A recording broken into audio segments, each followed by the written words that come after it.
Asmongold and Adin Ross have been working together to try to make their own version of the Streamer Awards. That's right, the current Streamer Awards are put on by QTCinderella, and it's not that they're cancelled or anything, they're still going on. But Adin Ross and Asmongold have a little bit of a problem with QTCinderella's Streamer Awards, and that's basically that it's too corporate, it's not funny enough, it's just basically a room full of streamers patting each other on the back, and especially recently with Asmongold calling out QTCinderella and talking about how he believes that she kind of rigs the nomination process so that nobody edgy will get nominated for any awards and potentially cost them a sponsor. Originally, Adin Ross had come out and said, hey, why don't we start our own Streamer Awards? Why don't we do one on Kick? Because Adin, of course, streams on Kick, or at least he did. There's some stuff we'll get into in a minute about what happened with this, but he had said he wanted to start a Streamer Awards of his own, and Asmongold had offered to help him out and get this going. As far as I know, the last time either one of them spoke on it, Asmongold had reached out to Adin Ross and they were planning on doing something. But then there was a little bit of a snag because Adin Ross revealed that he can't host his Streamer Awards or his Kick Awards show anymore because Eddie, the CEO of Kick,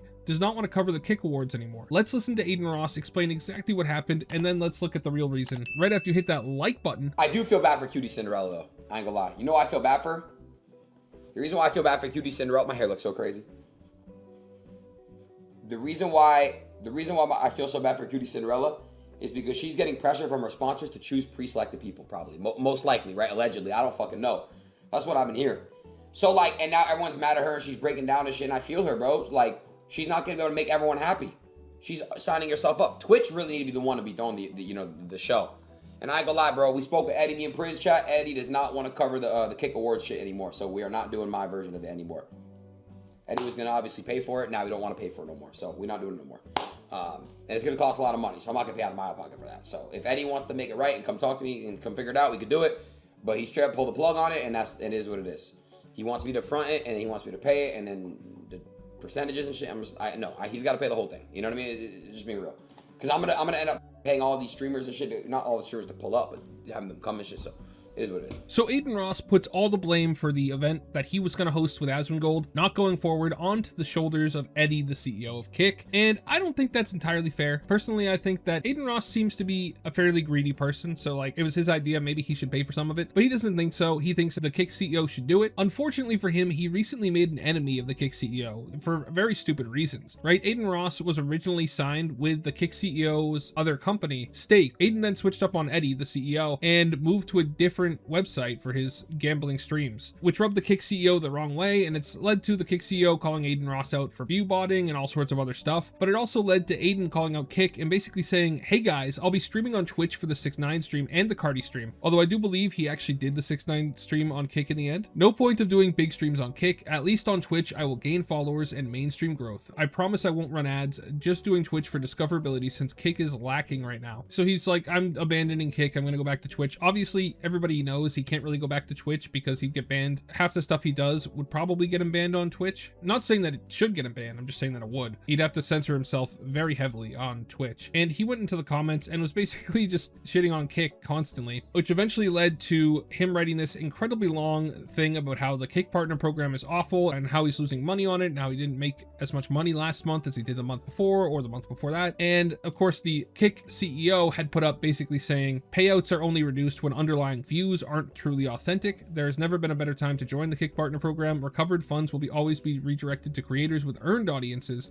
and communities. Basically heavily implying that the reason that Adin Ross was getting less money has nothing to do with the Stake deal at all, but instead has to do with the fact that he is view botting, at least according to the implication here. But it seems like there may have been a last minute savior of Adin Ross and Asmongold's Streamer Awards. If we go here and we take a look, Amouranth's husband actually retweeted the video we watched about how Adin Ross says he's no longer hosting the awards show and said, bro, hit me up, I'll finance it, LOL. If we go here, you can see that Amouranth's husband actually also said, and this is the real Amouranth's husband, by the way, Amouranth being a big streamer. Amouranth's husband is also rich, and he said, someone tell Adin I am 100% serious, LOL. I'm down to talk about it. I'm here wiring money for dumb purchases like RM88 smileys when I could be funding shows. Contingent on Adin hosting it, of course, and maybe throw an Ice Poseidon into the mix. So Amouranth's husband actually is willing to finance it, and then he just posts this kind of as a flex, just what looks like a wire transfer from his bank account of $2.95 million. A little bit of a flex, but obviously he's trying to prove that he can in fact afford to pay for the show. And I think that that'd be a great thing. If we scroll down here, you can see, wasn't Asmongold part of the show, or or I'm mixing up shows. Amouranth's husband said, I'd love for Asmon to be involved. And then he points out when somebody else says, you ain't got the motion, nobody's gonna notice this post. He says he got texts and calls and they're working on it now, basically is what he's implying here. I think we might actually get the Kick Awards show anyway, which would be great. Because the Streamer Awards is, well, it's great and all. I mean, it's just a bunch of streamers patting themselves on the back. In fact, even Amouranth's husband said that he went to the first Streamer Awards. Let's read this. So he was responding to somebody saying, streamers don't even need award shows. They're all stupid people who need real jobs. To which Amouranth's husband responded and said, haha, I went to the first Streamer Award show that QT did and realized that an award show night with limousine plus red carpet is an experience that streamers crave. Well, I agree. I think if it's done fairly, more exposure plus community plus recognition is good for the industry. And I think he's right here. Streamers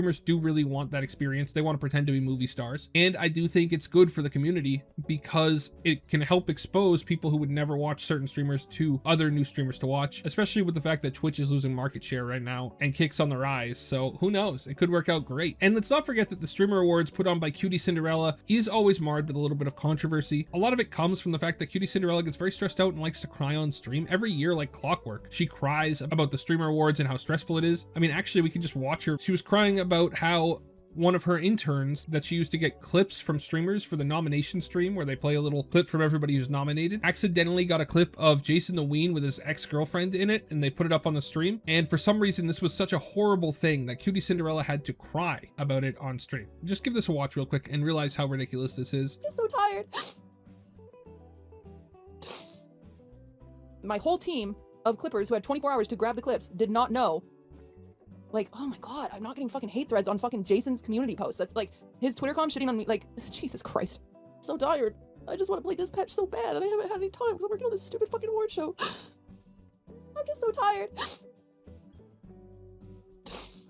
So the person who's putting on the industry award show for streamers is crying on stream for sympathy because she wants to play video games and can't because the award show is too stressful, and she's upset because she's being called out by some random streamer's Twitter community. Like, just log off Twitter. Who cares? It really bothers me because she's so successful and yet she lets every little thing go to her head. Every single time she comes up in the news, it's because somebody said something which upset her, and it just, I don't know if she's the right person to be hosting this award show because every year it's a cycle where she cries and then her boyfriend Ludwig comes up and goes, oh, everybody should feel bad for my girlfriend. She's putting so much work into this. She's working so hard. And I don't doubt that she's working hard. It's just ridiculous that every year it's the same thing. She should have this down by now. She's done it for like 2 or 3 years now. And on top of that, because QT likes to keep things so brand safe and brand friendly, which I don't blame her for, I think that that's actually something that they should do because otherwise she's not going to make any money on this event. And quite frankly, I do think that Twitch should probably be the one in charge of making this event, but that's besides the point. Asmongold called her out because obviously where she wants to keep sponsors involved with the Streamer Awards, there's certain controversial streamers that might hurt the event if they get nominated for something. And so Asmongold actually called her out and said, I think you have exercised editorial control. Pick the nominees not completely from fan voting, but from your own opinions, and to keep the show brand friendly. Invite me next year to watch voting.